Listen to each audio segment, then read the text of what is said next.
जीवन में गलतियां कब होती हैं? जब हमारी बुद्धि आंख मूंद लेती है। सोचना विचारना जब आदमी बंद कर देता है, बिना सोचे विचारे अगर वो अनुसरण करने लग जाता है, किसका? राक्षस का। राक्षस माने कौन? मन। यहां ध्यान से आप देखिए, उसके बाद की घटना पर भी विचार करिए। बाद में राक्षस का असली चेहरा सामने आया। अब तो पद्मावती जान गई कि ये मेरे पति नहीं है, अब तो समझ गई कि ये असुर है। लेकिन ताज्जुब की बात यह है कि जानने के बाद भी, समझने के बाद भी उसने बात किसकी मानी? उसी राक्षस की मानी। किया क्या? जो उस राक्षस ने बताया वही उसने किया, यानी उसी के बताए रास्ते पर वो चल रही है। ध्यान रख लीजिए, ये मन और बुद्धि के बीच की बहुत जरूरी बात है। अगर बुद्धि के पीछे मन चले तो कोई गड़बड़ नहीं होगी, कहीं कोई आदमी के अंदर बुराई नहीं आएगी। लेकिन जब मन के पीछे बुद्धि चलने लग जाए, मैंने आपसे पहले भी एक बार कहा था, मन का स्वभाव ही है बुराई की ओर जाना। मन का जो चरित्र है वो चरित्र ही यही है कि मन हमेशा बुराई की ओर जाता है, गलत कार्य की ओर जाता है। और मन का अनुसरण अगर बुद्धि करने लग जाए, मन के पीछे अगर बुद्धि चलने लग जाए, तो बताइए बुराई ही आने वाली है जीवन में, और कुछ आने वाला नहीं। इस पद्मावती ने आंख मूंद करके राक्षस ने जो कहा उसका पालन करना शुरू कर दिया। उग्रसेन जी महाराज ने पूछा तो उनको भी बता दिया कि ऐसा ऐसा हुआ और ऐसे में बेहोश हो गई, होश आया तो मैं इस हाल में थी। अब थोड़ा उग्रसेन जी महाराज के बारे में विचार कर लीजिए। मैं सबके बारे में कहां चूक होती है मैं आपके सामने रख रहा हूं। उग्रसेन जी महाराज को देखिए। वैसे उग्रसेन जी महाराज क्या जो कह रहे हैं उस पर आप वचन पर ध्यान दें। वो कह रहे हैं कि अब बिचारी होश में नहीं थी और अगर बेहोशी में कुछ हुआ है तो इसमें इस बिचारी का कोई दोष नहीं है, तो अब क्या किया जाए। हालांकि आकाशवाणी ने कहा कि ये द्रुमिल का बालक है और ये ऐसा दानव बालक है, उसके बाद भी उन्होंने सोचा अब क्या करें, भाग्य में जो होगा वही तो होगा, भाग्य से बढ़कर के कोई क्या कर सकता है, ऐसा वो कहते हैं। इस बात को सुनकर के अक्सर हमारे मन में एक विचार ही आता है। अक्सर लोग ऐसा सोचते हैं कि चूंकि उग्रसेन जी बड़े धर्मात्मा हैं, इसलिए जो भी घटना घटी उसको भगवान की मर्जी मान करके चुपचाप इन्होंने सब कुछ सहन कर लिया। ऐसा ही लगता है ना। लेकिन मैं इसको धार्मिकता नहीं मानता हूं। बहुत सीधे शब्दों में समझ लीजिए, अगर किसी को सुनने में अटपटा लगे तो मैं क्षमा भी चाहूंगा, लेकिन मैं इसको धार्मिकता नहीं मानता। सब कुछ जान लेने के बाद भी आंख मूंद लेना यह धार्मिकता नहीं है, यह अकर्मण्यता है, यह हमारा आलस्य है। आप विचार करें व्यवहारिक रूप में, एक राजा को अगर पता चला कि उसकी पत्नी के गर्भ में जो बालक है वो उसका नहीं किसी दानव का बालक है, ऐसे में राजा को क्या करना चाहिए? कई उपाय हो सकते थे। चाहते तो वो गर्भ के बालक को मरवा सकते थे, मरवा सकते थे कि नहीं मरवा सकते थे? और मान लीजिए गर्भ के बालक को नहीं मरवा पाए तो पत्नी को भी वो मृत्यु दंड दे सकते थे। मान लीजिए पत्नी को मृत्यु दंड नहीं दिया, बालक को पैदा होते ही मरवा सकते थे। मरवा सकते थे कि नहीं? जब पहले से पता है कि ये दुष्ट बालक है, ये सताने वाला बालक है, ये कोई अच्छा बालक नहीं है, तो उसको मरवा सकते थे। मान लीजिए उसको नहीं मरवाया तो एक काम तो कर सकते थे कि वह किसी राज्य के कर्मचारी को, किसी अपने सेवक को वह संतान सौंप देते कि तुम इसको पालो पोसो, इसकी परवरिश तुम करो, या अपने राज्य से कहीं दूर उसको दूसरी जगह पर फिकवा सकते थे। राजा के पास ही बहुत सारे विकल्प खुले थे, लेकिन राजा ने ऐसा कुछ भी नहीं किया कि एक शब्द में बात हो गई, जो भगवान की मर्जी होगी वो होगा। जब सब कुछ जानते हो कि यह दानव का पुत्र है, यह दानव के कारण हो रहा है और इसमें आसुरी प्रवृत्ति होगी, तो बताइए कुछ प्रयास करना चाहिए कि नहीं करना चाहिए? सब कुछ जान लेने के बाद भी अकर्मण्य होकर बैठना धार्मिकता नहीं हो सकता। यह मामला मुझे ऐसा लगता है, मैं एक उदाहरण दूं, जल्दी बात आप समझ जाएंगे। मान लीजिए आप गाड़ी पर जा रहे हो, स्कूटर हो चाहे कार हो, आप गाड़ी पर जा रहे हो, मोटरसाइकिल है, जा रहे हो आप गाड़ी पर, सामने गड्ढा है, बड़ा भारी गहरा गड्ढा है, आपकी गाड़ी गड्ढे में जा रही है, ठीक है ना, आपकी गाड़ी उसी तरफ से जा रही है, आपको मालूम है कि अब गाड़ी गड्ढे की तरफ जा रही है, फिर भी आप ब्रेक लगाने की बजाय या गाड़ी से कूदने की बजाय उसके ऊपर बैठे हुए हैं। गाड़ी गड्ढे की तरफ जा रही है, आप उसके ऊपर बैठे हुए, न तो ब्रेक लगा रहे, न गाड़ी रोकने का प्रयास कर रहे, गाड़ी गड्ढे की तरफ जा रही है, और जैसे ही गाड़ी गड्ढे में गिरे आप जोर से चिल्लाए, हे भगवान जैसी तेरी मर्जी। ये भगवान तेरी मर्जी थोड़ी है, ये तो गड्ढा है और आप है, सीधे अंदर गिरोगे और कुछ नहीं होने वाला है। कोई भगवान की मर्जी नहीं है, ये धार्मिकता नहीं है। एक नारा लगा दो भगवान तेरी मर्जी, तो ये कोई धार्मिकता नहीं हो जाती है। ये आदमी की अकर्मण्यता है कि जानते हुए भी समझ रहा है कि सामने गड्ढा है, गाड़ी गड्ढे की तरफ जा रही है, तो आपको ब्रेक लगाने का प्रयास करना चाहिए, ब्रेक फेल है तो गाड़ी से कूदने का प्रयास करना चाहिए या गाड़ी को दूसरी तरफ मोड़ने का प्रयास करना चाहिए। उसके बाद अगर फिर भी एक्सीडेंट हो तो भले भगवान की मर्जी है, पर जानने के बाद भी सीधा गड्ढे में आप गिर रहे हो और कह रहे हो भगवान तेरी मर्जी ऐसी, ये भगवान की मर्जी नहीं है, यह धार्मिकता नहीं है। तो उग्रसेन जी महाराज सब कुछ जानते समझते हुए भी कुछ नहीं कर पाए, ये उनकी अकर्मण्यता है ना। अब कंस का जन्म हुआ, कंस यानी जीवन की बुराइयां। तो याद रखिए, जीवन में बुराइयां कब आती हैं? दो तीन बातें इस कथा के अंदर है, उनको एक साथ आप समझने का प्रयास करें। जीवन में बुराइयां कब आती है? जब आदमी अपने मन की कल्पनाओं को पूरा करने के लिए अनैतिक आचरण करता है, पहली बात। दूसरी बात, जब हमारी बुद्धि मन के पीछे अनुसरण करते हुए चलना प्रारंभ कर देती है। और तीसरी बात, सब कुछ जानते हुए भी हम कुछ प्रयास करने की बजाय आंख मूंद करके भगवान के भरोसे बैठ जाते हैं। ये तीन स्थितियां जब आती हैं तो जीवन में बुराइयां जरूर आती हैं, जीवन में कंस जरूर पैदा होता है। यह है कंस का जन्म। तो कंस हमारे अंदर की बुराइयां हैं। तो किस तरह से बुराइयां आती है मैंने थोड़ा सा आपके सामने वर्णन किया। ये जीवन में बुराइयां आती हैं। अब मैं आपसे कहूंगा, आप अपने आप को थोड़ा टटोल करके देखें, अपने आप को जरा देखें कि आपके अंदर काम, क्रोध, लोभ, मोह, ईर्ष्या, द्वेष, पाखंड किसी न किसी रूप में कोई कंस है या नहीं है। अगर कंस है, कंस रूपी कोई बुराई आपके अंदर है, तो उसके लिए कृष्ण का जन्म अनिवार्य है। और अगर आपके अंदर कोई कंस ही नहीं हो तो फिर बेकार है, कथा वथा करने की जरूरत नहीं है।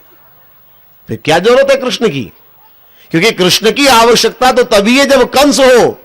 तो आप अपने आप को जरा टटोल करके देखें कि आपके अंदर कंस रूपी बुराई है कि नहीं है, कंस रूपी अवगुण हमारे अंदर है कि नहीं है, किसी तरह का कोई तामसी तमोगुणी बुराई हमारे अंदर है कि नहीं है। अपने आप को टटोलिए और अपने मामले में ईमानदार रहिएगा, यह मैं आपसे कहूं।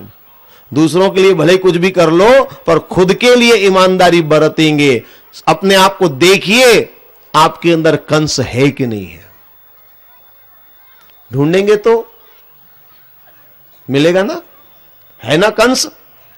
बड़े ईमानदार लोग हैं यहां के, ईमानदारी से मान तो ली कम से कम बात। अगर कंस है तो उस कंस को मिटाने के लिए आइए अब हम कृष्ण जन्म की बात सीधी सीधी करते हैं। आइए अब सारी बातें छोड़ करके अब हम कृष्ण जन्म की तरफ चलते हैं, भगवान कृष्ण के जन्म की बात करते हैं। कथा तो आप सब जानते ही हैं, वसुदेव देवकी का विवाह हुआ। कंस अपनी चचेरी बहन को बहुत चाहता था, इसलिए विदाई के समय स्वयं सारथी बनकर के रथ पर बैठा और अपनी बहन को पहुंचाने के लिए गया। हालांकि नौकर चाकर बहुत होंगे, राजा के यहां क्या कमी, लेकिन ये उसका प्रेम था, पहुंचाने के लिए गया। रास्ते में आकाशवाणी हुई और आकाशवाणी ने कहा, कंस तू अपनी चचेरी बहन को, अपनी लाडली बहन को इतने प्यार दुलार से ले जा रहा है, पर इसी देवकी का 8वां पुत्र तेरा काल होगा। जैसे ये सुना कंस के होश उड़ गए। पहले तो कंस ने देवकी को मारने का प्रयास किया तलवार निकाल करके, वसुदेव जी ने समझाया, कंस ने उस समय तो मारने का इरादा छोड़ दिया। वसुदेव जी ने वचन दिया कि मैं इसका पुत्र आपको लाकर के सौंप दूंगा। पहले तो वसुदेव जी ने अपना वादा निभाया और अपना पहला पुत्र कंस को सौंपा। तो पहले तो कंस ने कहा मुझे इसको नहीं मारना है, मुझे तो 8वें पुत्र को मारना है। हालांकि बाद में आप सब जानते हैं घटनाएं, में कथा विस्तार से नहीं सुना रहा हूं, संक्षेप में आप सब जानते हैं। फिर बाद में ऐसी घटना घटी कि कंस ने अपना इरादा बदल दिया। वसुदेव देवकी को कारागार में बंदी बनाया, हथकड़ियां बेड़ियां डाली। वसुदेव जी ने कहा भी कि मेरे ऊपर आपको विश्वास नहीं है क्या? भाई मैंने आपको वचन दे दिया कि मैं अपने सारे पुत्र आपको लाकर दूंगा और मैंने अपना वादा निभाया भी। मैंने अपना पहला पुत्र आपको लाकर के दिया, फिर आप हमें क्यों बंदी बना रहे हैं? तो कंस ने कहा आप पर तो भरोसा है, पर जो पैदा होने वाला है उस पर भरोसा नहीं है, इसलिए क्षमा करेंगे, आपको तो जेल में रहना पड़ेगा। तो वसुदेव देवकी को जेल में बंद कर दिया गया। एक एक करके वसुदेव देवकी के पुत्र पैदा होने लगे और कंस उनको जेल में मारने लगा। एक मरा, दूसरा मरा, तीसरा मरा, चौथा मरा, 5वां को मारा, 6ठे को मारा, 6 बालक मार दिए। 7वां बालक गर्भ में आया। भगवान ने अपनी योग माया को प्रेरणा दी और योग माया ने उस बालक को देवकी के गर्भ से निकाल करके रोहिणी के गर्भ में स्थित कर दिया। और वह बालक माता रोहिणी से जन्म लेता है गोकुल के अंदर, जिसका नाम बलराम रखा जाता है। ये 7वां बालक। अब कंस को खबर लगी। पहले तो सेवकों ने कहा 7वां बालक गर्भ में आया, 7वीं बार देवकी गर्भवती हुई। कंस ने कहा ठीक है, ध्यान रखना।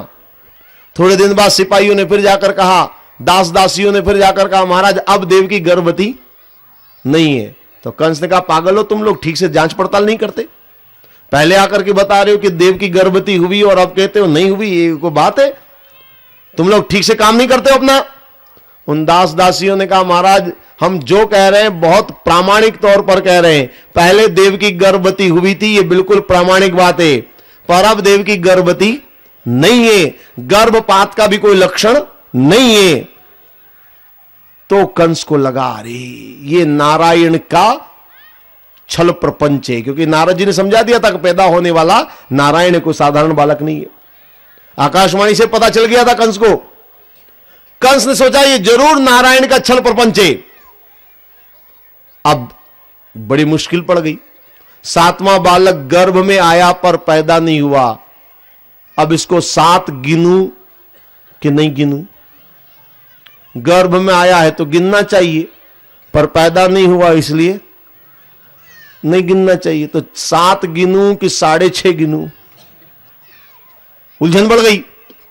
कंस और घबराया और कंस ने कड़े से कड़े पहरेदारों को बिठाया, 2-4 नए और दरवाजे लगवाए और उस पर बड़े बड़े ताले लगवाए, 24 घंटे पहरा लगाया। और कंस ने आदेश दिया अपने सिपाहियों को, दिन हो या रात, सुबह हो या शाम, जैसे ही 8वां हो तुरंत मुझे सूचना देना, एक पल की भी देरी मत करना। और इस तरह से कथा आगे बढ़ती है। अब जानते हैं इसके बाद 8वां बालक गर्भ में आएगा। मैं कथा तो सुना रहा हूं और कथा तो 2 मिनट में पूरी हो जाती है। भगवान कृष्ण के जन्म की कथा ही अगर सुननी हो तो वो तो 2 मिनट में कर ली जाएगी, कोई बहुत बड़ी बात नहीं है। कथाएं तो आप सब सुनते हैं, कृष्ण जन्म की कथा तो सैकड़ों बार आपने सुनी होगी, पढ़ी होगी, बल्कि कहना चाहिए देखी होगी। अब तो देखने का साधन हो गया घर घर में, बहुत अच्छी तरह से आप जानते हैं। कई बार नवयुवक लोग मुझसे कहते भी हैं कि कृष्ण के जन्म के बारे में सब जानते हैं, आप बार बार सुना सुना करके क्या करेंगे, वो तो सब जानते हैं पहले से, बहुत बार सुन रखी है सबने, अब क्या मतलब है कृष्ण कथा सुनाने का। और ये भी कहते हैं कई लोग कि न तो अब वो कंस है, न कंस का शासन है, न कोई अब वो द्वापर युग है, फिर आज इस कथा को बार बार दोहराने से क्या मिलेगा? तो मैं कहा करता हूं, हालांकि न तो अब ये युग है, न कंस का शासन है, न कुछ भी नहीं है वो पहले वाला, लेकिन जिस तरह से परमात्मा ने जन्म लिया, जिस परिस्थिति में भगवान ने जन्म लिया, जो घटना है उनके बारे में अगर उस पर ध्यान से विचार किया जाए, अगर उस पर ध्यान से चिंतन मनन किया जाए, तो एक बात जरूर हम सीख सकते हैं कि आज हमारे जीवन में परमात्मा कैसे आ सकते हैं। और मेरा कथा कहने का मूल उद्देश्य यही है। कथा में तो भगवान का जन्म 2 मिनट में हो जाएगा, लेकिन हमारे जीवन में परमात्मा कैसे आए, हम अपने जीवन में परमात्मा को कैसे पाए, जब तक इसके बारे में बात नहीं करते, कृष्ण जन्म का मामला अधूरा रहेगा। और इसलिए मैं चाहूंगा कि हम सबसे पहले इस बात पर विचार करें कि हमारे जीवन में कंस का जैसे मैंने वर्णन किया, इसी तरह से अब हम इस बात पर विचार करें कि हमारे जीवन में परमात्मा कैसे आएंगे, परमात्मा को कैसे पाया जाए, किस तरह से परमात्मा हमें मिलेंगे, इसके बारे में थोड़ी सी साधना से संबंधित बात हमें करनी है। देखिए, एक बात आप अच्छी तरह जानते होंगे कि बिना आराधना के आराध्य की प्राप्ति होने वाली नहीं है। परमात्मा को अगर पाना है तो उसके लिए साधन तो करना पड़ेगा। ऐसा नहीं है कि बिना कोई साधन किए चलते फिरते वैसे ही आप अपने हाल में मग्न हैं, दुकानदारी कर रहे हैं, नौकरी कर रहे हैं और चलते फिरते में कहीं भी भगवान मिल जाए, यह संभव नहीं। प्रयास करना पड़ेगा, साधना करनी पड़ेगी। पर साधना कैसी हो और किस तरह से हो, इसके बारे में थोड़ी सी बात मैं बता दूं। देखिए, परमात्मा को पाने के लिए 2 प्रमुख मार्ग माने गए हैं। वैसे तो जितने पंथ और संप्रदाय हैं, सबके अपने अपने नियम हैं, सबके अपने तौर तरीके हैं, और उसकी अगर बात करेंगे तो बड़ी लंबी चौड़ी बात होगी। आज शायद 300 से अधिक पंथ संप्रदाय चल रहे हैं, सबके अपने अपने सिद्धांत हैं, सबके अपने अपने नियम हैं, सबके अपने अपने तौर तरीके हैं, सबकी बात एक साथ करना संभव नहीं है। लेकिन मूल रूप से अगर देखा जाए तो 2 बातें मुख्य हैं। ईश्वर प्राप्ति के 2 साधन मुख्य हैं, 2 मार्ग मुख्य हैं, एक ज्ञान मार्ग, एक भक्ति मार्ग। जितने भी पंथ हैं और उसमें जितने भी प्रकार के साधन हैं, वो कहीं ना कहीं या तो ज्ञान से जुड़े हैं या फिर वो भक्ति से जुड़े हैं, इसके अलग कुछ नहीं हो सकता। तो 2 बातें हैं, एक ज्ञान मार्ग, एक भक्ति मार्ग। परमात्मा ज्ञान मार्ग से भी मिलते हैं, परमात्मा भक्ति मार्ग से भी मिलते हैं, दोनों तरीके से परमात्मा मिलते हैं। ज्ञान से भी परमात्मा को पाया जाता है, भक्ति से भी परमात्मा मिल जाते हैं। पर कैसे मिलेंगे, थोड़ा सा भागवत की कथा के आधार पर हम इन दोनों तरह की साधनाओं के बारे में बात करेंगे। दोनों तरह की साधनाओं को हम समझने का थोड़ा प्रयास करेंगे, ताकि हम भी किसी साधना से परमात्मा को प्राप्त कर सके। देखिए, पहले थोड़ी सी ज्ञान मार्ग की बात कर लूं, फिर थोड़ी भक्ति मार्ग की बात भी मैं करूंगा। दोनों साधना की इसलिए बात करता हूं क्योंकि सभा में जहां समूह होता है, सब एक तरह के लोग नहीं होते। कुछ लोग यहां भी ऐसे होंगे जिनके लिए ज्ञान का मार्ग सुगम होगा, और ऐसे भी होंगे जिनके लिए भक्ति का मार्ग सरल होगा। इसलिए दोनों तरह की बात करना आवश्यक होता है। थोड़ा थोड़ा मैं दोनों के बारे में बता दूं। देखिए, आकाशवाणी ने घोषणा करी 8वीं संतान के रूप में भगवान जन्म लेंगे। वैसे कई बार ऐसा भी होता है कि कथाओं का लोग बड़ा विचित्र अर्थ निकालते हैं। एक आदमी से पूछा किसी ने, भागवत की कथा से तुमने क्या सीखा, कृष्ण जन्म की कथा से तुमने क्या सीखा? तो उसने क्या बताया, बोले भगवान 8वें नंबर पर पैदा हुए। बिल्कुल ठीक है। बोले अगर भगवान को पैदा करना है तो 8 पैदा करो। कमाल का अर्थ निकाला। बोले भगवान तो 8वें नंबर पर पैदा होंगे ना, तो अगर भगवान को पैदा करना है तो 8 पैदा करना पड़ेगा, तब भगवान पैदा होंगे। मैंने कहा कमाल है, ऐसे अगर भगवान को पैदा करने के चक्कर में हर आदमी 8-8 की लाइन लगाने लग जाए तो सरकार की तो मुसीबत हो जाएगी। यहां वैसे भी भीड़ के मारे सरकार मुसीबत में है, जनसंख्या नियंत्रण करने पर नहीं हो रही है, और यहां भगवान को पाने के चक्कर में हर कोई 8-8 वाला होने लग जाए तो कैसे काम चलेगा? तो बड़ा मुश्किल होता है। लोग कथाओं का अपने हिसाब से, अपने मतलब से अर्थ निकालना शुरू कर देते हैं। साधना के हिसाब से बात नहीं सोचते, अपने मतलब से लोग सोचते हैं, वहीं पर मुश्किल होती है। देखिए, साधना की बात मैं आपको बता दूं, भगवान 8वें नंबर पर जन्म लेते हैं। ज्ञान मार्ग में एक साधना का वर्णन शास्त्रों में आता है जो सबसे ज्यादा सरल है, सुगम है और सबसे ज्यादा जिसकी चर्चा होती है, और वह है महर्षि पातंजलि के द्वारा स्थापित अष्टांग योग की साधना। ज्ञान में कई साधना है, वैसे कुंडलनी की भी साधना है, अघोरी भी साधना है, और भी कई तरह की साधना है, लेकिन सबसे सरल मानी गई है अष्टांग योग की साधना। इस अष्टांग योग की साधना में 8 बातें हैं। यम, नियम, आसन, प्राणायाम, प्रत्याहार, धारणा, ध्यान और समाधि, यह है अष्टांग योग की साधना। अब जरा ध्यान से देखिए, अष्टांग योग की साधना में 8वां नंबर किसका है? समाधि का, ठीक है ना। और इधर भगवान के जन्म का नंबर कौन सा है? 8वां है। साधना में समाधि है, इधर 8वें नंबर पर भगवान है। ध्यान से अगर देखा जाए तो समाधि और परमात्मा ये दोनों अलग अलग चीज है ही नहीं, दो अलग बातें नहीं है। जो अनुभूति समाधि में होती है, ध्यान देना मेरी बात पर, जो अनुभूति समाधि में होती है वही अनुभूति परमात्मा के मिलन की है।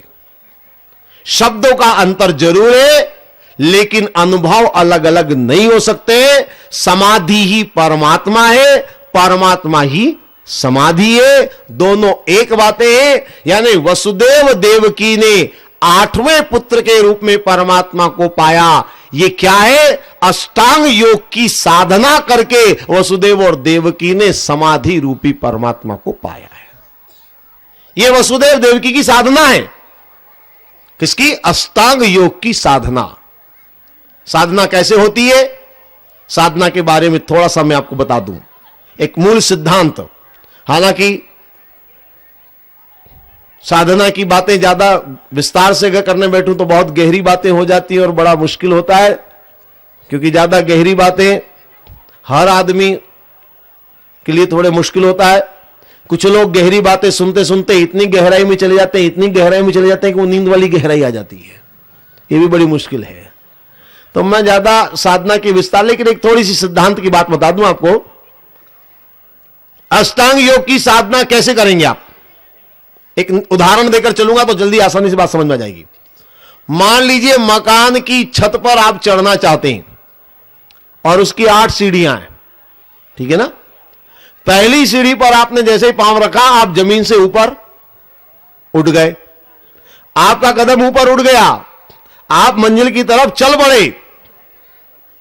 लेकिन अगर कोई आदमी यह सोचे कि इस पहली सीढ़ी ने ही तो मुझे ऊपर का रास्ता दिया है, इसी ने मुझे जमीन से ऊपर उठाया है, इस सीढ़ी को तो मैं कभी नहीं छोड़ूं, और अगर उस सीढ़ी पर पांव जमा कर वो वहीं खड़ा रह जाए, तो बताइए वो मकान की छत पर पहुंच पाएगा? नहीं पहुंच पाएगा। तो क्या करना चाहिए उसे? सीढ़ी पर पांव रखना तो है, लेकिन उसके बाद उसे अगली सीढ़ी पर पांव रखते हुए उस सीढ़ी को छोड़ना भी है। फिर तीसरी पर चढ़ करके दूसरी को छोड़ना है, चौथी पर चढ़कर तीसरी को छोड़ना है, ऐसे चढ़ते जाना है, सीढ़ी छोड़ते जाना है, तब कहीं जाकर के वो छत के ऊपर पहुंच जाएगा। साधना में भी सबसे मूल बात समझने की यही है। साधना में लोग गड़बड़ यहीं पर करते हैं। जैसे सबसे पहले अष्टांग योग में सबसे पहली साधना यम। यम का संबंध है कर्मेंद्रियों से। यम के 5 लक्षण बताए गए हैं। अहिंसा, सत्य, अस्तेय, ब्रह्मचर्य, अपरिग्रह, ये यम के 5 लक्षण हैं। अब होता क्या है, बहुत सारे लोगों को मैंने देखा, यम के 5 लक्षण अहिंसा, सत्य, अस्तेय, ब्रह्मचर्य, अपरिग्रह। अब बहुत सारे लोग ऐसे होते हैं जो जिंदगी भर अहिंसा, सत्य, ब्रह्मचर्य में उलझ जाते हैं। अब आप पहली सीढ़ी पर चिपक गए तो समाधि कहां मिलने वाली है। इसलिए याद रखिए, अहिंसा, सत्य, ब्रह्मचर्य बहुत जरूरी है, पर इसी पर अटक जाओगे तो भी काम चलने वाला नहीं है। आगे बढ़ना पड़ेगा। यम के बाद नियम, नियम के भी 5 लक्षण है, शौच, संतोष, तप, स्वाध्याय, ईश्वर, प्राणिधान। उसके बाद आसन, प्राणायाम, एक एक करके आगे बढ़ना है, किसी भी छोड़ते जाना है। इसी बात को आप वसुदेव और देवकी की कथा से सीखो और सरल हो जाएगा। अब वसुदेव देव की कथा समझिए। वसुदेव देवकी ने क्या किया, पहला पुत्र पैदा हुआ और ले जा करके उसको कंस को सौंप दिया, यानी छोड़ दिया, उसको छोड़ दिया ना, कंस को सौंप दिया। दूसरा बालक पैदा हुआ और दूसरे बालक को ले जाकर के कंस को सौंप दिया। तीसरे को भी कंस को सौंपा, चौथे को, एक एक करके बालक को कंस को सौंपते जा रहे हैं। ये कंस को सौंपना क्या है, 9 महीने तक बालक को गर्भ में रखते हैं।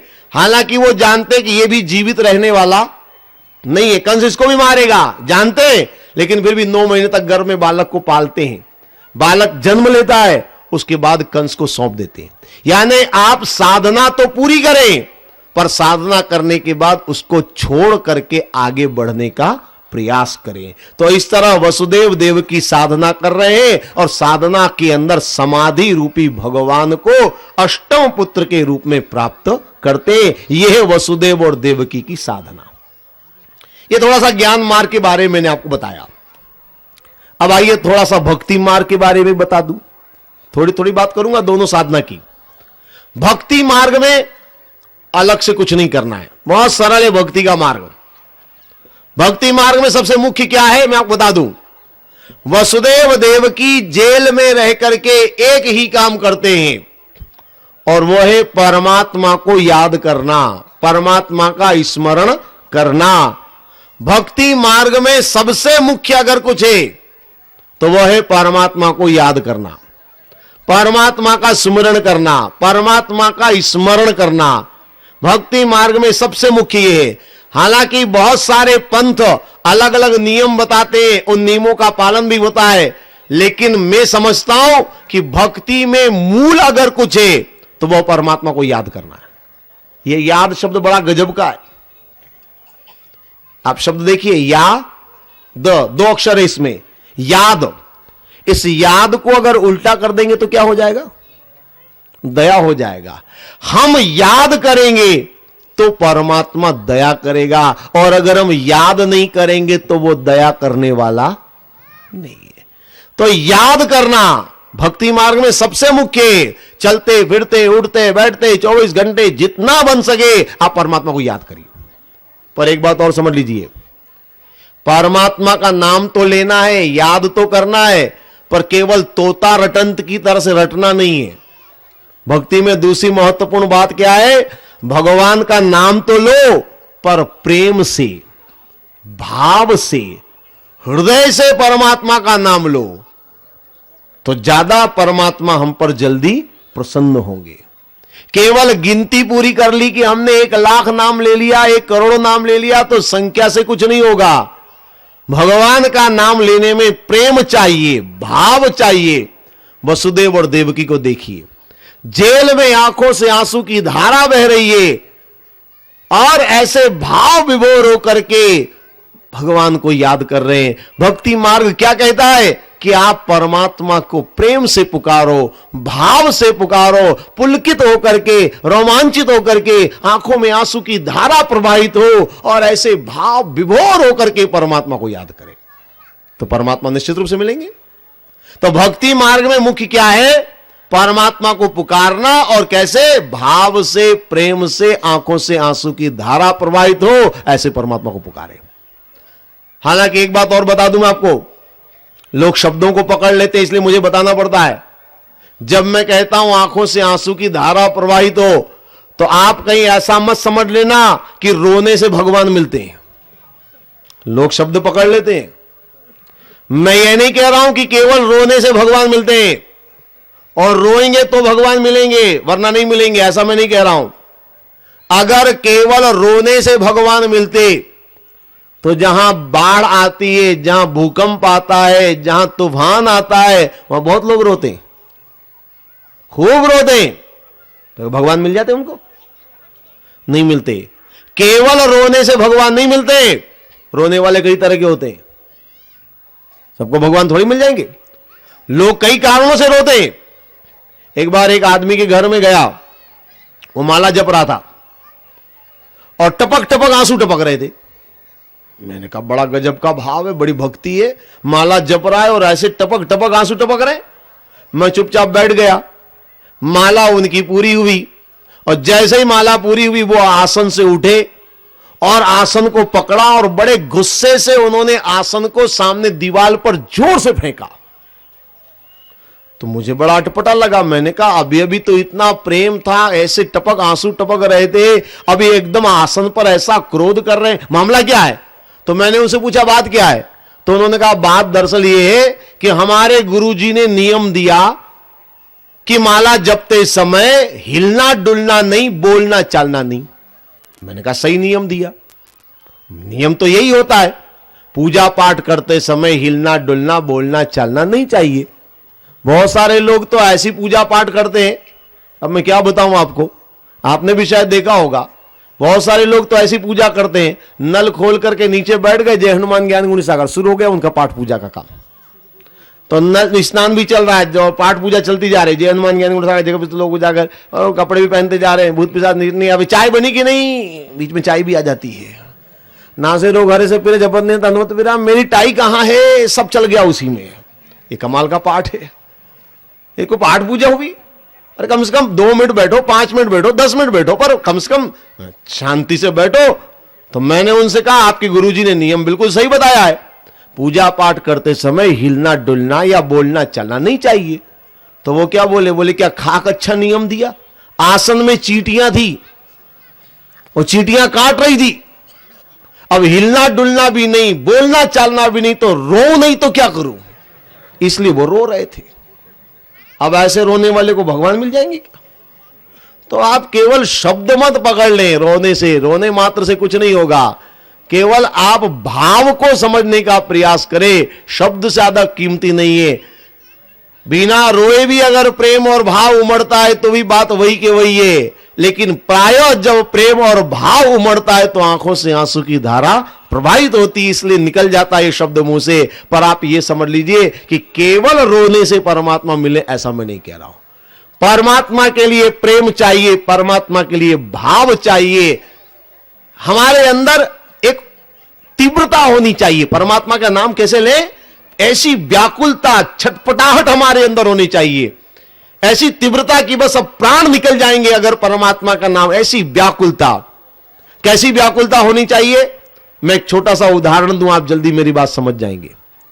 एक बार एक नवयुवक एक महात्मा जी के पास गया और महात्मा जी से बोला कि भगवान के दर्शन करना की इच्छा है मेरी।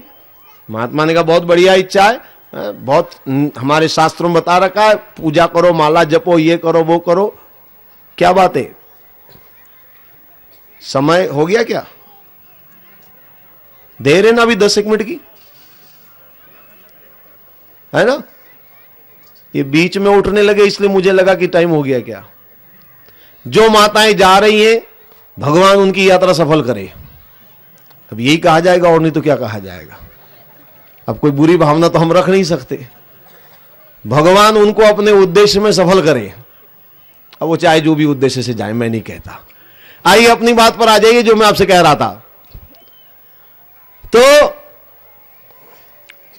उस नवयुवक ने कहा भगवान के दर्शन करना है। महात्मा ने कहा बहुत तरीके बताए शास्त्रों ने, कुछ भी करो। बोले बहुत टाइम लगता है उसमें, पूजा पाठ में, और इसमें बहुत समय लगता है, जल्दी भगवान मिल जाए ऐसा कोई तरीका आपको नहीं मालूम? महात्मा ने कहा है जल्दी से जल्दी मिल जाएंगे, शॉर्टकट वाला रास्ता भी है, 2 मिनट में भगवान मिल जाएंगे, ऐसा तरीका मेरे पास। तो उस नवयुवक ने कहा वही बताओ ना फिर। बोले ऐसा कर, पहले नदी में चलकर स्नान कर, तब वो बताऊंगा मैं, वो 2 मिनट वाला तरीका। तो पहले तो नवयुवक बोला कि मैं सुबह नहाया था, ऐसी बात नहीं कि नहीं नहाया था। अगर अभी तुरंत नहाने का भी कोई नियम हो तो चलो मैं और नहा लेता हूं, उसमें क्या फर्क पड़ता है। तो महात्मा उस नवयुवक को लेकर नदी के किनारे आए। पास में एक नदी थी गांव के बाहर। नदी पर आए, कपड़े खोले, नवयुवक ने चुपकी मारी। महात्मा जी पानी में उतर गए थे नहाने के लिए। तो नवयुवक ने जैसे ही चुपकी लगाई, महात्मा उसकी पीठ पर चढ़ करके बैठ गए, दबा दिया उसको पानी के अंदर। आप समझ रहे ना, पानी में उस नवयुवक को दबा दिया। 1 मिनट 2 मिनट में क्या हाल होगा आप समझ सकते। बिना हवा बिना श्वास के अंदर ही अंदर नवयुवक ने सोचा आज तो अपना नंबर आ गया जाने का, अब जिंदा जाने वाला नहीं हूं यहां से। लेकिन मरता क्या नहीं करता, जब मर ही रहा है तो फिर उसने एक बार हिम्मत जुटाई, सारी ताकत समेटी और एक जोर का झटका मारा। और झटका ऐसा मारा संयोग से कि वो महात्मा जी जो पीठ पर बैठे थे वो लुढ़क कर गिर पड़े। और जैसे वो लुढ़क कर गिरे, ये नवयुवक पानी में से निकला और निकलते ही भागा। अब और रुकने की हिम्मत करेगा वो तो भागा सीधा। अब महात्मा भी गिर गए थे पानी में, तो वो उठे, तब तक तो वो जा रहा है नवयुवक दौड़ते दौड़ते। तो महात्मा ने उस नवयुवक को चिल्ला कर आवाज लगाई, अरे भैया कहां जा रहे हो तुम, रुको रुको। बोले माफ करो महाराज, मैं तो साधु समझ करके तुम्हारे पास आया था, पर तुम तो साधु नहीं हत्यारे निकले, तुम तो मुझे जान से मार डालने वाले थे। महात्मा ने कहा अच्छा भैया, अच्छा बात ऐसी है, तुमने जो मुझसे सवाल पूछा उसका जवाब तो सुनते जाओ। तो उस नवयुवक ने कहा पहली बात तो यह है कि मैं जान गया हूं कि तुम कैसे साधु हो, तुम क्या जवाब दोगे, मैं तुमसे क्या उम्मीद करूं, मुझे कोई तुमसे उम्मीद नहीं है, क्या विश्वास करूं मैं तुम्हारा। बोले भैया जवाब तो सुन ले। उस नवयुवक ने कहा जवाब देना है तो वहीं से खड़े खड़े दो, मतलब ये 30 फीट वाली दूरी जो है ना ये बरकरार रहनी चाहिए। जवाब के जो है कारण में आपके पास में आने वाला भरोसा आपके ऊपर मुझे नहीं है, जो बताना वही जो बताओ। महात्मा ने कहा अच्छा ठीक है। महात्मा ने उस नवयुवक से कहा एक बात बता, जब मैंने तुझे पानी में दबाया तो तुझे कैसा लगा। अब इसको थोड़ा गुस्सा भी आया और थोड़ी हंसी भी आई। ये महाराज तो ऐसे पूछ रहे हैं जैसे कोई रसगुल्ला खिला करके पूछे कि कैसा लगा है? कैसा लगा। उसने कहा क्या पूछते हो आप, कैसा लगा। अरे अब मरा तब मरा ऐसा लगा और कैसा लगा। क्यों क्या बात हुई। बोले आपने पानी में दबा दिया मुझे, हवा के लिए मेरे प्राण छटपटाने लगे, अगर हवा नहीं मिले तो मेरे दम घुट जाएगा, मेरी मृत्यु हो जाएगी, तो मैं तो मरा मरा ये ऐसा लगा मुझे और कैसा लगा। पर वो तो मेरी किस्मत ठीक थी कि मैंने एक झटका दिया, आप गिर गए तो मैं अभी तक जिंदा हूं, वरना अब तक तो लाश तैर थी मेरी। महात्मा ने कहा ठीक, इसीलिए मैंने तुमको दबाया, मुझे मारना नहीं था तुम्हें। अब ये तुम्हारा जवाब सुन लो। जिस तरह पानी में मैंने तुम्हें दबाया और उस समय हवा के लिए जैसी छटपटाहट तुम्हारे अंदर थी, पता नहीं समझ में, ऐसी छटपटाहट ऐसी व्याकुलता जब परमात्मा के लिए तुम्हारे अंदर होगी तब 2 मिनट में परमात्मा मिल जाएंगे। बात आ गई समझ में कि नहीं। ऐसी व्याकुलता जैसी हवा के लिए पानी में होती है। आप समझ पा रहे कि नहीं समझ पा रहे। और ऐसे समझ में नहीं आए तो घर जाकर प्रयोग कर लेना। नहीं, मैं ये नहीं कह रहा हूं कि आप किसी को दबा करके प्रयोग करें। भूल से कुछ ज्यादा देर दब गया तो मर गया तो बेकार में मुसीबत खड़ी हो जाएगी। मैं बिना खतरे वाला ही काम बताऊंगा आपको, खतरे वाला कोई काम नहीं बताऊंगा। आप एक काम करें, प्रयोग करेंगे, आपको अनुभव होगा, इसके लिए बता रहा हूं। आप घर में बाथरूम में बाल्टी से नहाते ना, तो आप एक काम करें, बाल्टी में अपनी मुंडी डाल दें, इतना हिस्सा आप पानी बाल्टी के अंदर डाल दें और आराम से जितना रख सके, जोर जबरदस्ती मत करना आप, है ना, थोड़ा सा अंदर रख के देखे। और जिसको सांस की तकलीफ हो, हार्ट की तकलीफ हो, उनसे तो मैं हाथ जोड़ता हूं, मत करना। सामान्य लोगों के लिए कह रहा हूं मैं, थोड़ा बाल्टी में डाल के देखना, आपको छटपटाहट का थोड़ा अनुभव होगा। हवा के लिए व्याकुलता किसको कहते हैं इसका अनुभव होगा। ऐसी व्याकुलता, ऐसी छटपटाहट जब परमात्मा के लिए हमारे अंदर उत्पन्न होगी तब 2 मिनट में परमात्मा मिल जाएंगे। तो परमात्मा को भक्ति मार्ग से अगर पाना है तो यह जरूरी है, प्रेम जरूरी है, छटपटाहट जरूरी है, व्याकुलता जरूरी है। ऐसी छटपटाहट, ऐसा प्रेम और ऐसी उत्कंठा जब जागती है तो परमात्मा निश्चित रूप से मिल जाते हैं। यह भक्ति का मार्ग है जिसके बारे में आप वसुदेव देवकी के चरित्र से देखें। वसुदेव देवकी जेल में बैठे हुए, अब ये जो इनकी काल कोठरी है, आप क्या समझ रहे हैं, ये कोई हिमालय की गुफाओं से कम नहीं है, जहां दिन रात एक ही काम, प्रभु को याद करना, प्रभु का स्मरण करना, और आंखों में आंसू है क्योंकि कोई उम्मीद की किरण नजर नहीं आती है। जब परमात्मा अवतार लेंगे तभी दुखों का अंत होगा। तो आप इनकी भक्ति की साधना को जरा समझने का प्रयास करें। ऐसी व्याकुलता, ऐसी छटपटाहट और ऐसी भक्ति से जब परमात्मा की प्रार्थना होती है तो परमात्मा का अवतार निश्चित रूप से होता है। यह है भगवान के जन्म के साधना। मैंने थोड़ी सी ज्ञान की साधना भी आपके सामने रखी, थोड़ी सी भक्ति की बात भी मैंने आपके सामने रखी। ये दोनों तरह की साधना का वर्णन मैंने आपके सामने किया है ताकि हम साधना के द्वारा परमात्मा को पाने का प्रयास करें। अब आइए थोड़ा सा जन्म के प्रसंग की ओर भी हम चलें। जो 5-10 मिनट का समय है इसमें हम जन्म की बात अब करेंगे। देवकी 8वीं बार गर्भवती हुई। देवकी का अलौकिक तेज, अद्भुत सौंदर्य, अद्भुत विलक्षणता, जिसे देख करके कंस भी समझ गया कि इस बार कोई बात विलक्षण है।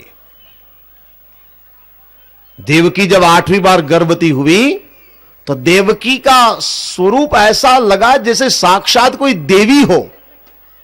देवकी साक्षात देवी नजर आने लगी।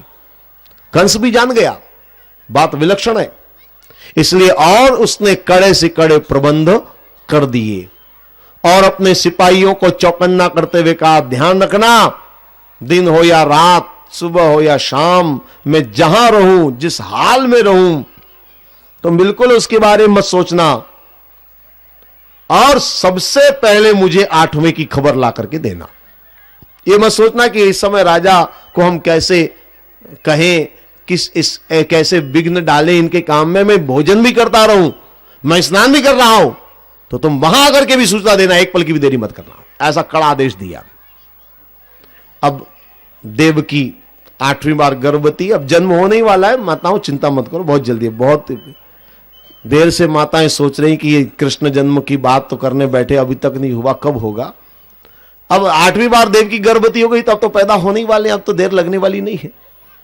भगवान का जन्म होने वाला है, लेकिन जन्म से पहले एक बात मैं आपसे जरूर बताना चाहूंगा।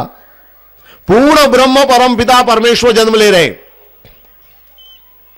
हमारे यहां कृष्ण को एकमात्र परिपूर्ण अवतार माना है, बाकी किसी भी अवतार को परिपूर्ण अवतार नहीं माना है। तो यह बहुत बड़ी बात है कि पूर्ण ब्रह्म परमपिता अवतार ले रहा है।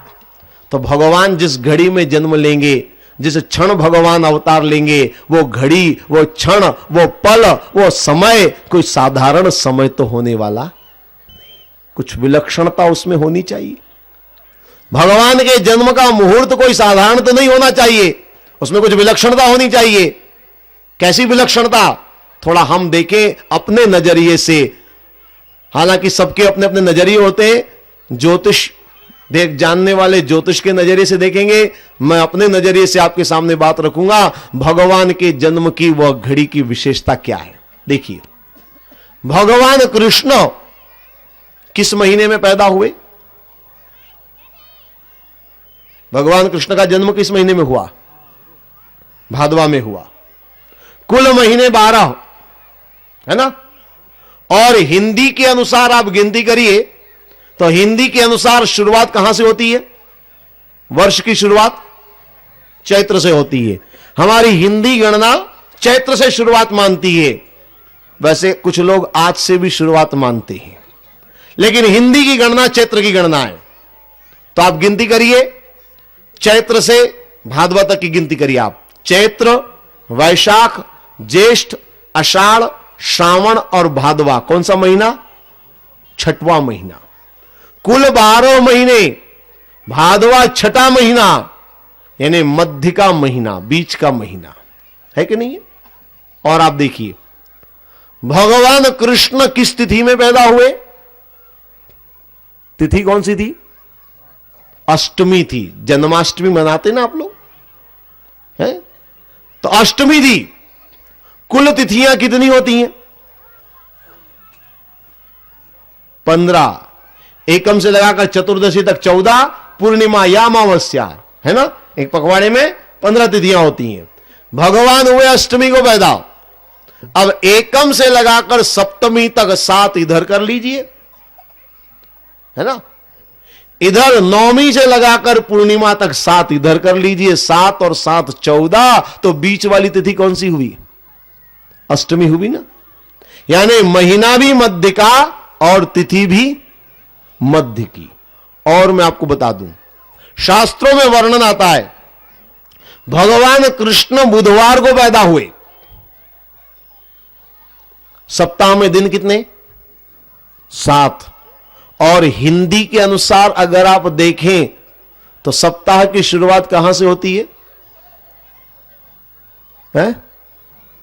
नहीं, रविवार से। हिंदी की शुरुआत, आप हिंदी का कैलेंडर देखेंगे, हिंदी की शुरुआत रविवार से होती है। क्यों? क्योंकि उसका सिद्धांत मैं बता दूं आपको। सूर्योदय से दिन प्रारंभ होता है। इसी तरीके से सूर्य दिवस, रविवार यानी सूर्य है, तो सूर्य से ही सप्ताह की शुरुआत होती है। ज्योतिष के अंदर बहुत महत्वपूर्ण है। तो हमारी हिंदी की गणना चलती है, उसमें रविवार सबसे पहला दिन माना गया। सप्ताह की शुरुआत रविवार से होती है। तो आप गिनती करिए, रविवार, सोमवार, मंगलवार, 3 इधर कर दीजिए, बीच में बुधवार को छोड़ दीजिए। फिर गुरुवार, शुक्रवार, शनिवार, 3 इधर कर दीजिए। 3 और 3 6, तो बीच वाला दिन कौन सा है? बुधवार है। यानी महीना भी मध्य का,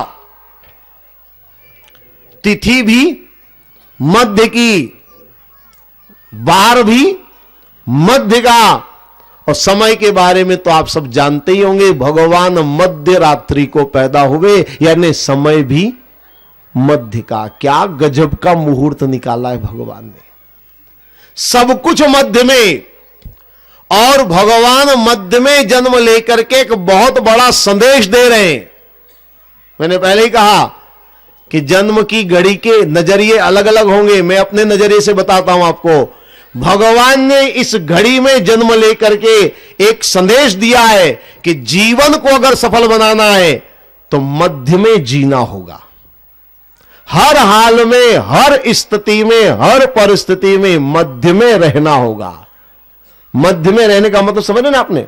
हर हाल में, हर स्थिति में समभाव से बने रहना, जिसको गीता में स्थित प्रज्ञ पुरुष कहा है। युक्ताहार विहारस्य युक्त चेष्टस्य कर्मसु युक्त सपनाओ बोधस्य योगो भवति दुखा। हर हाल में, हर स्थिति में योगी वही है जो अपने आप को बीच में रखे, मध्य में रहे। जैन दर्शन में एक शब्द आता है, जैन पंथ में एक शब्द आता है, बड़ा कीमती शब्द है, बड़ा प्यारा बढ़िया शब्द है। वो है सम्मिकी करना। उनकी उपासना को, उनकी पूजा को क्या कहते हैं? सम्मिकी करना। सम्मिकी का मतलब क्या है? सम का भाव लाना। सम माने मध्य, मध्य में अपने आप को रखने का प्रयास करना। जीवन की सफलता तभी है जब आप मध्य में जीना सीखें। घड़ी का पेंडुलम का मैं उदाहरण दिया करता हूं। हालांकि आजकल पेंडुलम वाली घड़ियां कम हो गई, पर पुरानी घड़ियां आपने देखी होंगी तो आप जानते होंगे। पेंडुलम चलता रहता है, इधर से इधर, इधर से इधर। पेंडुलम जब भी रुकेगा, कहां रुकेगा? बीच में रुकेगा। न इधर रुक सकता है, न इधर रुक सकता है। जब भी ठहराव आएगा, बीच में आएगा। हमारे जीवन को शांति अगर मिलेगी तो केवल मध्य में मिलेगी। न इस तरफ शांति मिलेगी, न उस तरफ शांति मिलेगी। शांति मिलेगी तो केवल मध्य में मिलेगी। इसलिए किसी भी अति पर आदमी जब पहुंच जाता है तो वह अपने जीवन की वास्तविकता से दूर हो जाता है। अति कभी भी जीवन का कल्याण नहीं कर सकती है। इसलिए उपनिषदों में कहा है ऋषियों ने, अति सर्वदा वर्जित। किसी भी चीज की अति पर जाना हमेशा नुकसानदेह होता है। जीवन सफल तभी होता है जब मध्य में आदमी जिए। तो भगवान कृष्ण अपने जन्म के द्वारा पहला सूत्र हमें दे रहे हैं कि जीवन को अगर सफल बनाना है तो मध्य में जीना होगा। भगवान मध्य में पैदा हुए, लेकिन मध्य में भी कब? आधी रात को पैदा हुए। एक बात मैं आपसे पूछूं, आप जरा अपने हिसाब से बताना, बच्चा दिन में पैदा हो तो ज्यादा सुविधा कि रात में पैदा हो तो ज्यादा सुविधा? क्या विचार है आपका? है? दिन में ज्यादा सुविधा। हाँ, दिन में पैदा हो तो ज्यादा सुविधा। वैसे एक बात बता दूं, ज्यादा दिमाग मत लगाओ, क्योंकि कोई बच्चा आपसे पहले पूछने नहीं आएगा कि आपको सुविधा कब है। उसको जब पैदा होना तभी होगा, वो आपकी सुविधा पूछने वाला नहीं है। और दूसरी बात यह कि सुविधा पूछने भी है तो इनसे पूछो, आपको क्या लेना देना, बच्चा पैदा इधर होगा, इधर थोड़ी होने वाला है। नाहक आप दिमाग लगा रहे हैं। खैर, घबराइए मत। वैसे सुविधा आप जो देख रहे हैं वो मैं समझ रहा हूं, हर तरह की सुविधा, मतलब मान लीजिए कोई अगर ऊंची नीची बात हो जाए तो डॉक्टर मिलना, अस्पताल का जाना आना, ये सब सुविधा देखी जाती है। दिन में सुविधा है, रात की बजाय। लेकिन भगवान कृष्ण दिन में पैदा नहीं हुए, आधी रात को पैदा हुए। इनको बताते थे कि आपको कब सुविधा है तो वो दिन में पैदा हो जाते। भगवान राम दिन को 12 बजे पैदा हुए, वो भी मध्य का समय था, मध्य दिवस।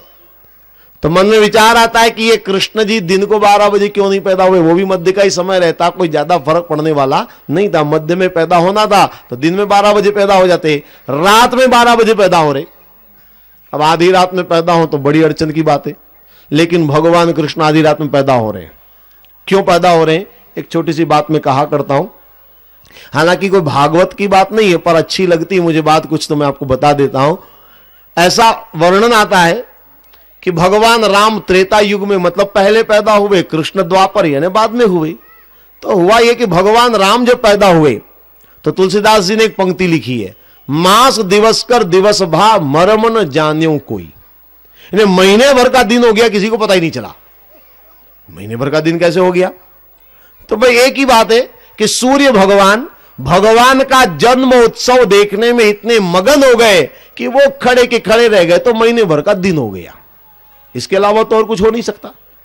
तो अब इसी से, इस पंक्ति से ही एक थोड़ी सी एक घटना समझ लीजिए कि एक बार चंद्रमा भगवान के पास गया, राजा राम के पास। जब राम राजा बन गए, राज तिलक हो गया, तो चंद्रमा भगवान के पास गया और चंद्रमा ने कहा कि प्रभु, मैं आपकी शरण में आया हूं न्याय पाने के लिए।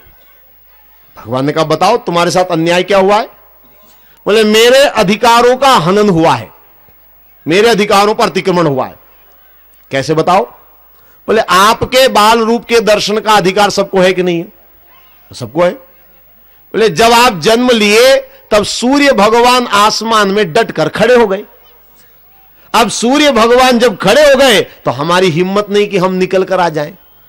सूर्य के सामने हमारी हिम्मत कहां है, औकात कहां है?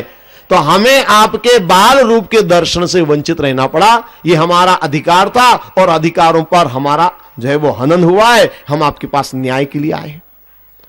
भगवान ने मुस्कुराते हुए कहा, अब जो होना था हो गया, अब छोड़ो भी ना। तो चंद्रमा ने कहा, अरे वाह प्रभु, आप भी टालम टोल करने वाले हो। मैं तो समझा था कि राजा राम बड़े न्याय प्रिय है, न्याय की बात करेंगे, आप छोड़ो छोड़ो कर रहे हो। तो भगवान को न्याय की जब बात दुहाई दी तो भगवान ने कहा, ऐसा है देखो, इस जन्म में तो जो था वो समय वो तो निकल गया, अब मैं वापस इस जन्म में तो बच्चा बन नहीं पाऊंगा। अगली बार जब मैं जन्म लूंगा, दोबारा जब मैं दुनिया में जन्म लूंगा, तो मैं ऐसे समय में जन्म लूंगा जब गगन मंडल में तुम्हारा साम्राज्य रहेगा। तो जैसे इस बार सूर्य ने मनमानी करी, अगली बार तुम कर लेना, हिसाब बराबर हो जाएगा। यही कहा जा सकता है न्याय के लिए, और क्या कहा जा सकता है? तो शायद इसलिए भगवान रात्रि में पैदा हुए, ताकि चंद्रमा को भगवान के दर्शन का सौभाग्य मिल सके। या एक बात और समझ में आती है, राम सूर्यवंशी और कृष्ण चंद्रवंशी माने गए। तो सीधी सी बात है, सूर्यवंशी सूर्य के सामने पैदा होगा तो चंद्रवंशी चंद्रमा के सामने पैदा होगा। शायद इसलिए भगवान मध्य रात्रि में पैदा हुए। तो ये जो मध्य रात्रि का समय है, एक बात बता दूं, कथा में तो मध्य रात्रि कभी आने वाली है नहीं, ना आज आएगी ना कल आएगी, कथा दिन दिन में होनी है। तो आप एक काम करिए, आंख बंद करके थोड़ी सी कल्पना कर लीजिए, वो यही एकमात्र तरीका है। कल्पना से आप उस समय का जो है अनुमान लगाइए, और वो कल्पना साकार होगी तो भगवान एकदम जन्म ले लेंगे। तो आप कल्पना करिए, मध्य रात्रि का समय, भादवा का महीना, आंख बंद करके थोड़ी कल्पना में डूबिए आप। भादवा का महीना है, मध्य रात्रि का समय है, ठीक रात के 12 बजे टन टन टन टन 12 घंटे बज रहे हैं। और जैसे ही मध्य रात्रि का समय हुआ, यानी वो समय, वो मुहूर्त जैसे ही आया, आधी रात का समय, कंस का कारागार, और उस कंस के कारागार में मध्य रात्रि को जैसे ही आधी रात का समय हुआ, निश्चित समय पर भगवान कृष्ण वसुदेव देवकी के वहां, अभी जन्म नहीं लिए, 2 मिनट रुक जाइए, जल्दी तो है आपको, मुझे भी है, 2 मिनट रुक जाइए, 1 मिनट में, अभी भगवान पैदा नहीं हुए। फिर क्या हुआ? आप रामायण में नहीं पढ़ते, भय प्रगट कृपाला दीन अवे, भूल कैसे रहे आप? तो भगवान प्रगट हुए। भागवत में वर्णन आता है, तमद्भुतम बालकम मुझे क्षणम चतुर्भुजम शंख गदा युधायुधम श्रीवत्सलगल शोभिकोस्तुभम पीतांबरम सानुद्र पयोद शोभगम। शंख चक्र गदा पद्म चतुर्भुज रूप लेकर भगवान प्रकट हुए, अभी पैदा नहीं हुए, 2 मिनट और रुक जाइए। पहले भगवान प्रकट हुए, अब जैसे ही भगवान प्रकट हुए, ये वसुदेव जी तो सब भूल भाल गए, वसुदेव देव की, और ये स्तुति करने लगे। साक्षात नारायण सामने प्रकट हो जाए चतुर्भुज में, तो बताइए स्तुति के अलावा और क्या सूझेगा आपको? तो ये तो स्तुति करने लगे। अब जब इनकी स्तुति लंबी होने लगी, तो भगवान ने बीच में ही इशारा किया, बस बस मेरी बात भी तो सुनो, प्रार्थना ही प्रार्थना करते रहोगे, मेरी बात सुनो ध्यान से। मुझे यहां से लेकर जाना है गोकुल में, नंद के घर में मुझे छोड़ देना, वहां यशोदा ने कन्या को जन्म दिया होगा, उस कन्या को लेकर के आना। बात पूरी भी नहीं हुई और वसुदेव जी बीच में ही मन सोचने लगे कि ये भगवान तो मुझे ऐसे कह रहे हो जैसे मैं अपने घर में बैठा हूं और आराम से इनको ले जाऊं और छोड़ करके वो कन्या ले आऊं। अरे देखते नहीं मेरे हाथ में हथकड़ियां, पांव में बेड़ियां, दरवाजे पर दरवाजे, ताले पर ताले लगे हैं। अरे एक मच्छर भी नहीं निकल सकता, मैं कैसे जाऊंगा? तो भगवान तो गड़गड़वासी हैं, मन की बात समझ गए, और मन ही मन भगवान ने वसुदेव जी को समझाया, आप चिंता मत करो, ये व्यवस्था मैं करूंगा। ये हथकड़ियां, बेड़ियां, दरवाजे, ताले, किसी की चिंता मत करो, ये व्यवस्था मैं करूंगा। जब भगवान ने कहा ये व्यवस्था मैं करूंगा, तो धीरे से वसुदेव जी मन ही मन बोले, जब सारी व्यवस्था आप करोगे तो जाने की व्यवस्था भी कर लो ना, मुझे काहे को परेशान करते हो? अरे इतनी व्यवस्था आप कर लोगे, हथकड़ियां, बेड़ियां, दरवाजे, पहरेदार, ये वो सब व्यवस्था आप कर लोगे, जाने की व्यवस्था भी कर लो। तो भगवान मन की बात समझ गए और मन ही मन भगवान ने कहा, जाने की व्यवस्था तो मैं कर लूं, पर लाने की व्यवस्था भी तो करनी है। दरअसल कन्या को लाना है, इसलिए जाना है। अगर कन्या को लाना नहीं होता तो शायद जाने की भी कोई जरूरत नहीं होती। तो कन्या को लाना है। सुदेव ने कहा, अच्छा ठीक है, बताइए क्या करना है? बोले कन्या को लेकर आना, कंस जब मारने आए तो यह कहना कि हमारी कन्या है। कहीं ऐसा ना हो कि कंस मारने आए और तुम कह दो मार ले, अपनी थोड़ी, अपन तो उठा कर लाए। ऐसा मत कर देना, बताना ये हमारी कन्या है, मत मार इसको। फिर भी अगर वो मारे तो चिंता भी मत करना। सब समझा दिया। शायद इसीलिए भगवान ने पहले चतुर्भुज रूप लिया। अगर सीधा भगवान जन्म ले लेते, बालक बन जाते, तो बालक बन करके फिर पिता को आज्ञा कैसे देते? मर्यादा की बात है। इसलिए भगवान पहले पुत्र नहीं बने, बल्कि पहले पिता के भी पिता, परम पिता, ताकि सारा समझाना, आदेश देना, ये करना वो करना, सब समझा दिया। इसके बाद देवकी ने भगवान से प्रार्थना करी कि हे प्रभु, मैंने आपके बाल रूप के दर्शन करने के लिए इतने कष्ट उठाए, जेल में इतनी यातना झेली, एक एक करके मेरे इतने पुत्र मरे, फिर भी मैंने अपने आप को सांत्वना दी कि भगवान जन्म लेंगे और उनके बाल रूप के दर्शन में करूंगी। तो आपके बाल रूप के दर्शन करने के लिए इतने कष्ट मैंने उठाए, और आप तो ये चतुर्भुज रूप लेकर आ गए, और आए अभी हो नहीं, कहते हो बाय बाय मैं जा रहा हूं। जाने की बात पहले कर रहे हो, तो आपके बाल रूप के दर्शन मुझे करने का अवसर मिलेगा कि नहीं मिलेगा? देवकी प्रार्थना करती है। तो देवकी जैसे ही प्रार्थना करती है, उपसंहर विश्वात्मन दो रूपम लौकिकम शंख चक्र गदा पद्म श्रिया जुष्ट चतुर्भुजम। हे प्रभु, आप ये शंख चक्र गदा पद्म चतुर्भुज त्यागिए और बाल रूप लेकर के आप जन्म लीजिए। तो जैसे ही देवकी ने प्रार्थना करी, भगवान देवकी के गर्भ से कंस के कारागार में, मथुरा की जेल में भगवान देवकी और वसुदेव जी के सामने जन्म लेते हैं। बोलो श्री कृष्णचंद्र भगवान की। भगवान का जन्म होता है और जन्म के बाद भगवान वसुदेव जी के साथ में गोकुल जाते हैं। कथाएं तो आगे चलती रहेंगी। मैंने जन्म तक की कथा आपके सामने रखी। भगवान गोकुल में जाएंगे और गोकुल में भगवान का जन्म उत्सव मनाया जाएगा। कथाएं हम आगे भी करते रहेंगे। अभी 2 बार भगवान का नाम लें, भगवान नाम का संकीर्तन करें। तो जो करना आप 2 मिनट आप भगवान का नाम लीजिए, संकीर्तन करिए। उसके बाद अभी की वाणी को मैं विराम दूंगा। ये भगवान के जन्म का जो है मैंने वर्णन आपके सामने किया। वैसे माताओं से मैं निवेदन करूंगा, बालक ने अभी भी जन्म लिया है और नवजात को संभालना आपका काम है, अभ्यास इनको है। तो मैं माताओं को सौंप रहा हूं, अभी आप भगवान को संभालो, कल वापस लेकर आना। तो आगे की कथा कल हम प्रारंभ करेंगे। श्रीमद् भागवत का सार तत्व है कृष्ण चरित्र।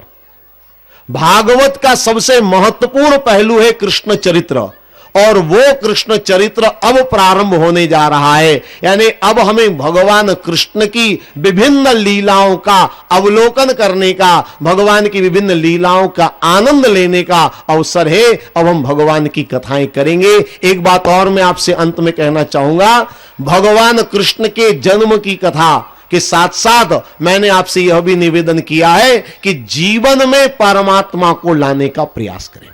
अगर जीवन में परमात्मा आते हैं तो ये हमारे जीवन का एक नया अध्याय होगा, जीवन में नयापन आएगा, और तभी हमारा जीवन सफल माना जाएगा जब जीवन हमारा परिवर्तित हो, जीवन हमारा बदले।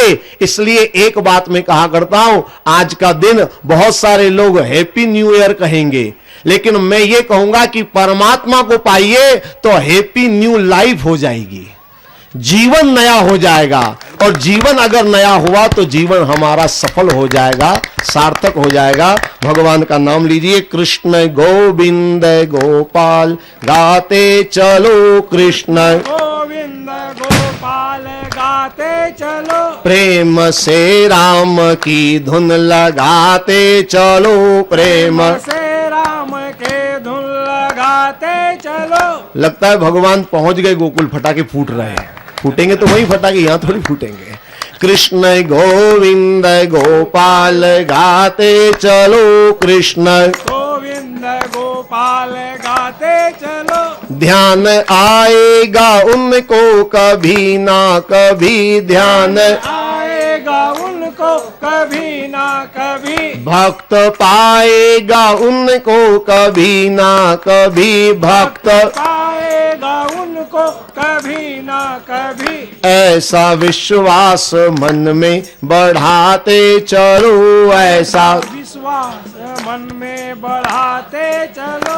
कृष्ण गोविंद गोपाल गाते चलो, कृष्ण गोविंद गोपाल गाते चलो। बोलो श्री कृष्णचंद्र भगवान की, सियावर रामचंद्र की, शंकर भगवान की, सत्य सनातन धर्म की।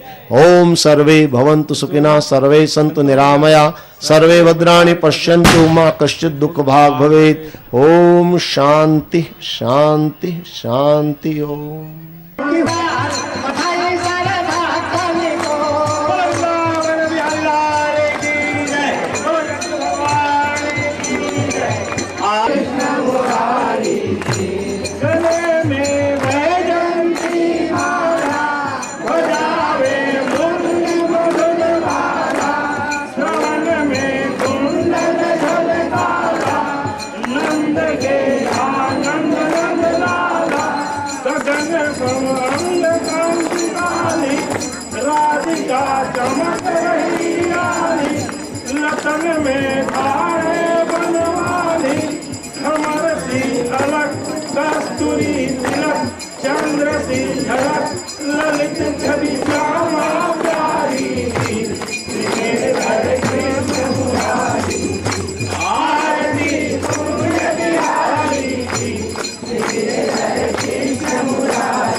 Hare